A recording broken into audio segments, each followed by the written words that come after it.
Olá pessoal, sejam todos bem-vindos para mais um vídeo do nosso canal. Nesse vídeo, o tema que nós vamos abordar é balanço patrimonial. Nós vamos fazer nesse vídeo uma discussão mais preliminar sobre balanço patrimonial, para num próximo vídeo a gente discutir mais detalhes a respeito de cada um dos grupos e subgrupos do balanço, bem como dos elementos patrimoniais, das contas que devem ser classificadas em cada um desses grupos e subgrupos. Balanço patrimonial. O balanço patrimonial é um demonstrativo estático padronizado que discrimina de forma sintética e ordenada os saldos de todos os valores integrantes do patrimônio de uma empresa em determinada data. Então, vamos repetir aqui os pontos de destaque. O balanço patrimonial é um demonstrativo estático padronizado. A ideia de padronização do balanço está ligada à possibilidade de comparabilidade de balanços de empresas diferentes ou mesmo de balanços de uma mesma empresa em períodos diferentes. Se cada empresa decidisse montar um balanço patrimonial numa ordem diferente daquela de outras empresas ou dela mesma em períodos diferentes, essa comparabilidade ficaria prejudicada. E o fato dele ser um demonstrativo estático está ligado ao fato de que o balanço patrimonial apresenta para a gente quais são os valores, os saldos de cada um dos elementos do patrimônio, dos bens, dos direitos e das obrigações, numa determinada data específica. Então, qualquer apresentação numa data anterior ou posterior teria valores diferentes daqueles determinados ou aqueles apresentados naquela data. Então, são os saldos numa determinada data, normalmente o dia 31 de dezembro de cada ano, de cada um dos elementos patrimoniais. Por isso a ideia de demonstrativo estático. Alguns autores, inclusive, costumam fazer uma analogia do balanço com uma fotografia, como se estivesse tirando uma foto do patrimônio numa determinada data. Então aquela imagem só vale para aquele momento. Então aqueles valores, aquela composição do patrimônio só vale para aquela data de referência ao qual o balanço está sendo apresentado. Então, ele discrimina de forma sintética e ordenada. Então, para que haja a padronização, é necessário que uma ordem seja estabelecida e que essa ordem de apresentação dos bens, direitos e obrigações dos elementos patrimoniais seja seguida por todos. E a apresentação é de forma sintética, porque o balanço apresenta, na verdade, um resumo de tudo aquilo que aconteceu com a empresa durante um determinado período, e que determinaram aqueles valores, aqueles saldos daqueles elementos patrimoniais naquela data. E isso é apresentado de uma forma sintética mais resumida. Então, são apresentados os saldos, ou seja, os valores de integrantes do patrimônio, os valores, os saldos de todos os elementos que compõem o patrimônio. Que elementos são esses? Bens, direitos e obrigações. E tudo isso em relação a uma determinada data. De um lado, no balanço, são relacionadas as contas que refletem aplicações de recursos, o ativo. E do outro lado, as que representam origens de recurso, o passivo e o patrimônio líquido. Então nós já discutimos algumas terminologias que são associadas aos elementos do balanço, já chamamos aí o ativo de investimentos, já chamamos o passivo e o patrimônio líquido de fontes de financiamento. Então agora, outras terminologias associadas a esses dois lados do balanço. Nós também chamamos o ativo de aplicações de recursos e chamamos o passivo e o patrimônio líquido de origens de recursos. Então, temos aqui uma figura que mostra o balanço patrimonial dividido somente nos seus três principais grupos.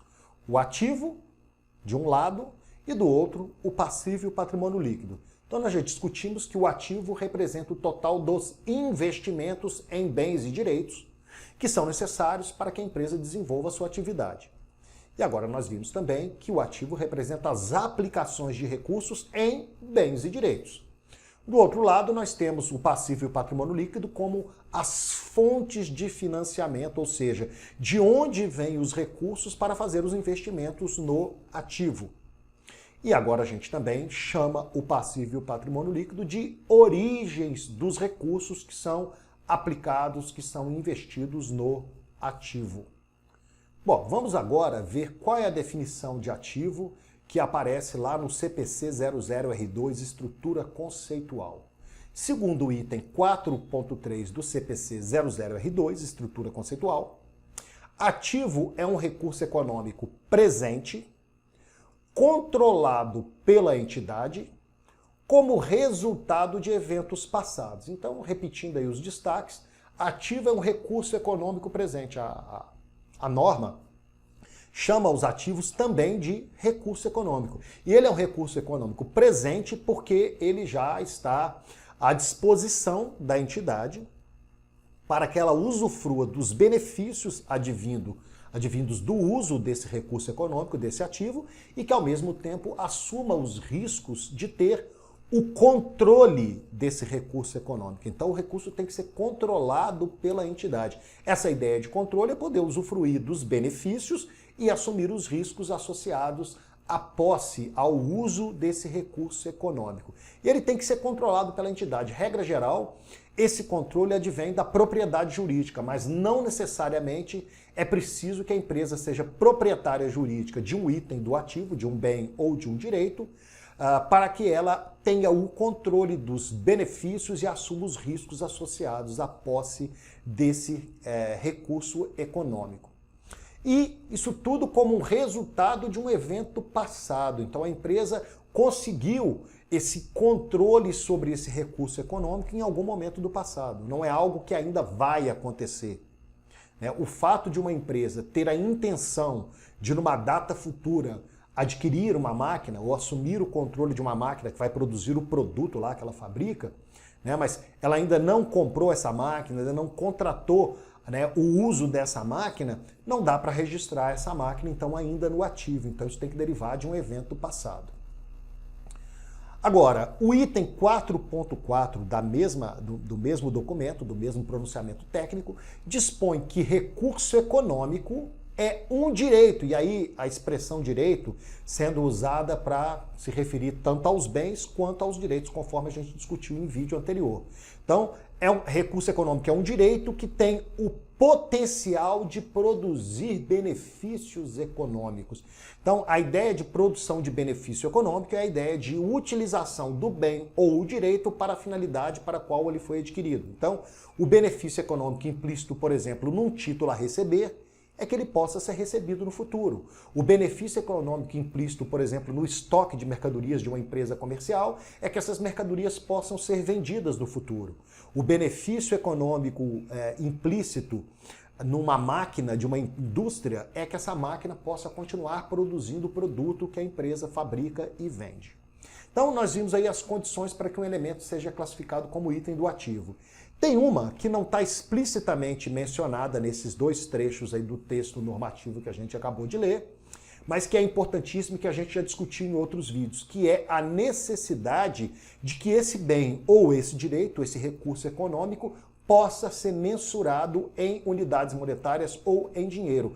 Esta é uma regra básica para todo e qualquer elemento que venha a ser registrado no patrimônio, seja ele um bem, um direito ou, como a gente vai ver, uma obrigação. Exemplos de elementos do ativo. Então nós temos aí o dinheiro em espécie, é um bem, tem existência física, que na contabilidade a gente chama de caixa ou conta caixa. Dinheiro depositado em contas correntes bancárias. Aí é um dinheiro que é da empresa, mas que está na posse do banco. Então, como a gente viu, a gente classifica isso aí como um direito. E na contabilidade a gente chama esse direito de conta bancos ou conta bancos, conta movimento. Outro elemento, valores a receber por vendas a prazo, que em contabilidade a gente chama de duplicatas a receber ou de clientes.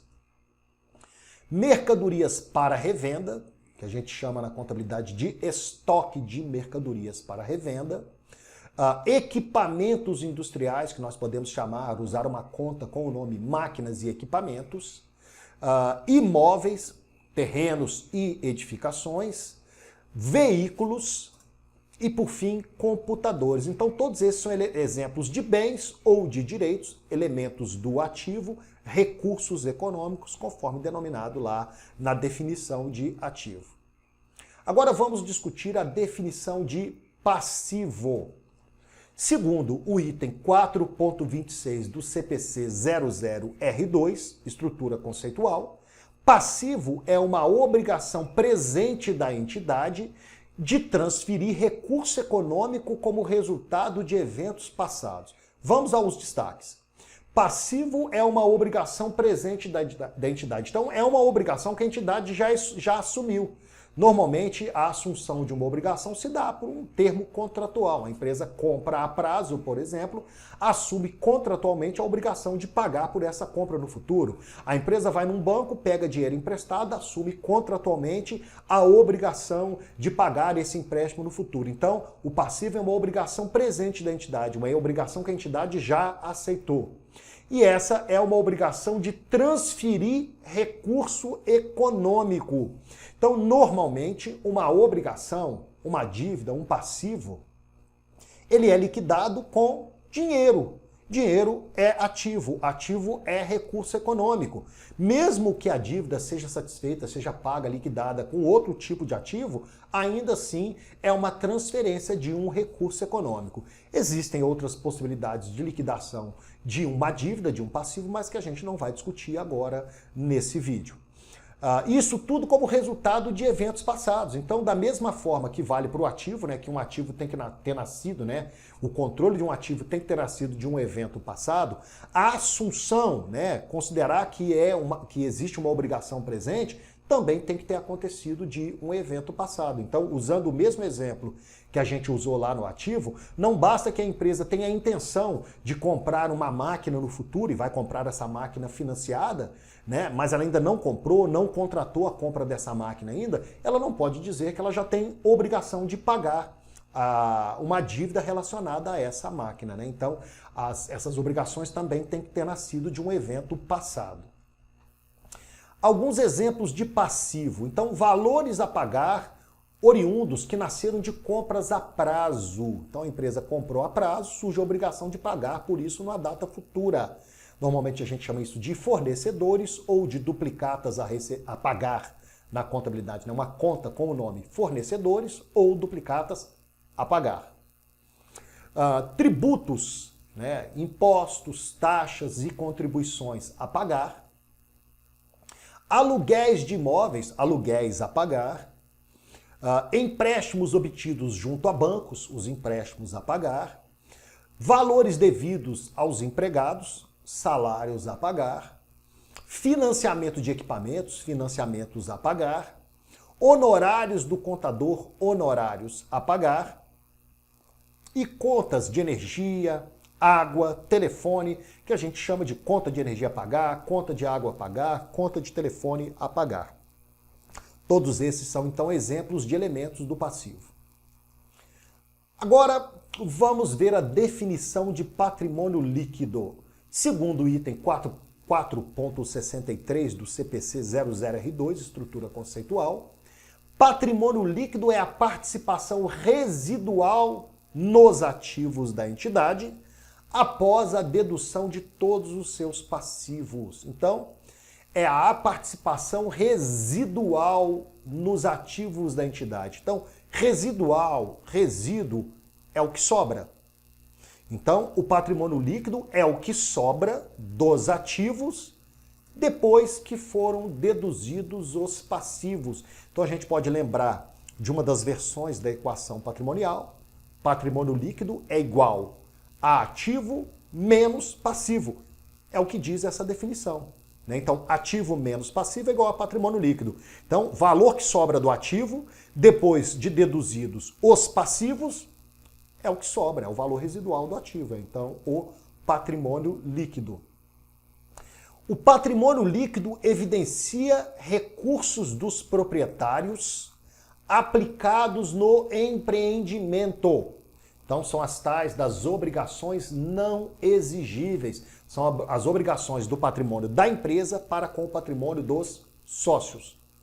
A aplicação inicial dos proprietários, a primeira aplicação, a primeira transferência de recursos do patrimônio dos sócios para o patrimônio da entidade, denomina-se contabilmente capital ou capital social.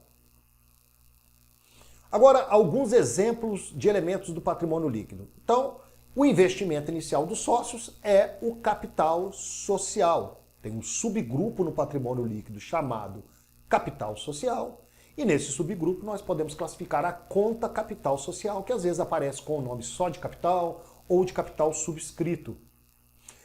Resultados obtidos. Então, a partir do momento que a empresa entra em atividade, ela obtém resultados. conforme a gente vai discutir em outro vídeo.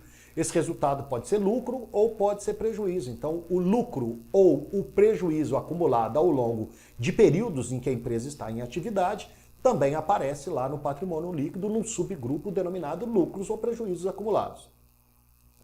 Ajustes de avaliação patrimonial, alguns elementos do ativo e do passivo podem ter os seus valores ajustados e a contrapartida de aumentos ou diminuições de valores de elementos do ativo e do passivo vai ser uma continha lá nesse subgrupo ajustes de avaliação patrimonial.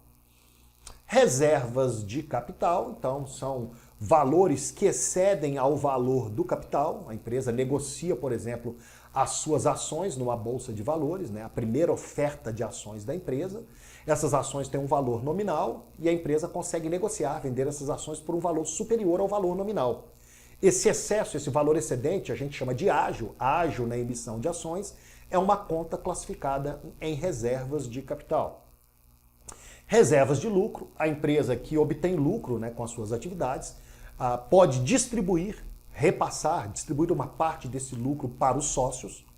Então ela vai ter que entregar valores para os sócios, remunerar os sócios com esse valor desse lucro, ou ela pode escolher reter uma parte desse lucro no patrimônio, não distribuir esse lucro. Então esse lucro retido na forma de reservas de lucro é uma nova fonte de financiamento que obviamente vai estar aplicada em algum tipo de recurso econômico lá no ativo. Ações em tesouraria, quando a empresa compra ações dela mesma na bolsa de valores, então ela temporariamente retira essas ações de circulação do mercado, esse subgrupo e as contas constantes desse subgrupo, ou a conta ações em tesouraria, é uma conta negativa dentro do patrimônio líquido, porque está diminuindo temporariamente o valor do patrimônio líquido, então é uma conta redutora do patrimônio líquido. Bom, vamos falar agora de outras terminologias que são aplicáveis ao passivo e ao patrimônio líquido, que são as terminologias capital próprio e capital de terceiros.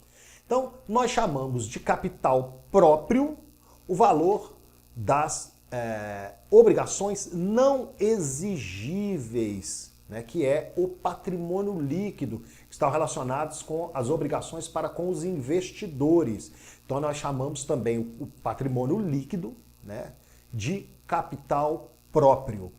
E chamamos o passivo de capital de terceiros, que são as obrigações exigíveis, obrigações para com credores por empréstimos, os bancos, por exemplo, obrigações para com fornecedores de materiais, de mercadorias, de produtos, de bens e fornecedores de serviços e outros elementos do passivo. Bom, de acordo com a Lei 6.404 de 1976, a nossa legislação societária, estes são os grupos e subgrupos do balanço patrimonial. Então, destacados em vermelho estão os principais grupos do balanço que a gente discutiu nesse vídeo: o ativo, o passivo e o patrimônio líquido. Então, os três grandes grupos do balanço patrimonial. Agora, de acordo com a legislação societária, esses grupos têm subgrupos. Então, no caso do ativo, o ativo é subdividido em dois subgrupos: o ativo circulante e o ativo não circulante. E o ativo não circulante também tem subdivisões, ele é subdividido em 4 subgrupos: o realizável a longo prazo, investimentos, imobilizado e intangível. Então, quando a gente tiver que classificar um bem ou um direito no ativo, nós vamos ter que ver qual é a classificação dele, se ele vai ser classificado no ativo circulante, ou se ele vai ser classificado no ativo não circulante, e se classificado no ativo não circulante, em qual subgrupo do ativo não circulante, se no realizável a longo prazo, investimento, imobilizado ou intangível. Então, dadas as características desse bem ou direito, ou as intenções de uso da empresa desse bem ou direito nas atividades dela, nós vamos ter a classificação desse item determinada em um desses grupos ou subgrupos do ativo. O mesmo vale para o passivo. O passivo também é subdividido em circulante e não circulante. Então, dadas as características do elemento do passivo ou das intenções que a empresa tem em relação a esse elemento do passivo, a classificação dele vai ser determinada ou no circulante ou no passivo não circulante. E o patrimônio líquido também tem os seus subgrupos, né? Capital social, reserva de capital, ajustes de avaliação patrimonial, reservas de lucro, ações em tesouraria, lucros ou prejuízos acumulados. Então, dada a natureza do elemento do patrimônio líquido, ele vai ser classificado em cada um desses subgrupos. No nosso próximo vídeo sobre balanço patrimonial, nós vamos detalhar cada um desses grupos e subgrupos do balanço patrimonial e verificar quais são as condições para que ele seja classificado em cada um desses grupos e subgrupos. Bom, eu espero aí que você tenha gostado desse vídeo. Se gostou, deixe o seu like. Se ainda não se inscreveu no canal, por favor, faça isso. Não deixe também de compartilhar esse vídeo com as suas redes de relacionamento. E eu aguardo vocês até ou para o próximo vídeo. Até lá, um grande abraço.